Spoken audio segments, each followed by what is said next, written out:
VMO Squat has a lot of different varieties, and we're going to go through a good portion of them to help you figure out what the best is for you.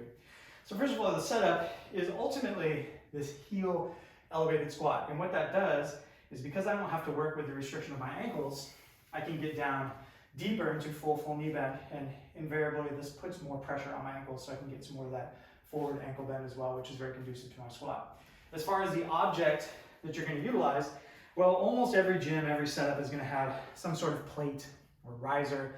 You could even stand on dumbbells. It's totally fine. This will work. A slant board is, of course, the preferred method if you happen to have one. It's not critical. And all else fails, let's just say you're in your room or your garage all by yourself and you got nothing going on. This is more challenging, don't get me wrong, but just staying balanced on your toes and going through that same range of motion is totally fine.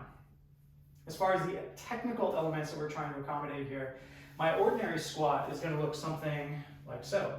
My heels are flat, my knees are flared, my chest is upright, but you can see there's a lot of chest to thigh contact as I go down.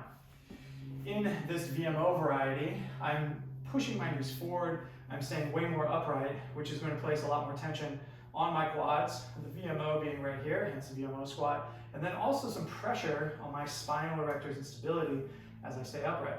One of the primary things that's going to happen that we're trying to train out is when people get into this and they can't help but get into this position.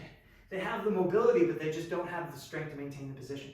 So we're trying to stay up and tall, knees away from chest as much as possible. As far as which object you use, it's going to change that a little bit, but the principles stay ultimately the same. This being approximately the same as this being a little bit harder, but they all have to be about the same. As far as your implements go, well, if you're very compromised, and this goes across all of the different mediums, so I'm just going to demonstrate it here on the slant board, I can accommodate by hanging on to these, staying upright, removing a percentage of my body weight, and using them like ski poles to help get myself back out if you're in a knee compromised position. If you're doing just body weight and you're working through something, you might find that even if you have a fairly strong squat, a nice controlled sequence of 20 of these is going to cook your quads like crazy. And then furthermore, you can always add a dumbbell. I'm going to hold it in this goblet fashion, elbows cleared from the knees. I don't want to be here. This would be a sign that maybe weight isn't appropriate quite yet. Nice and tall, straight up into the air, holding that nice and tight.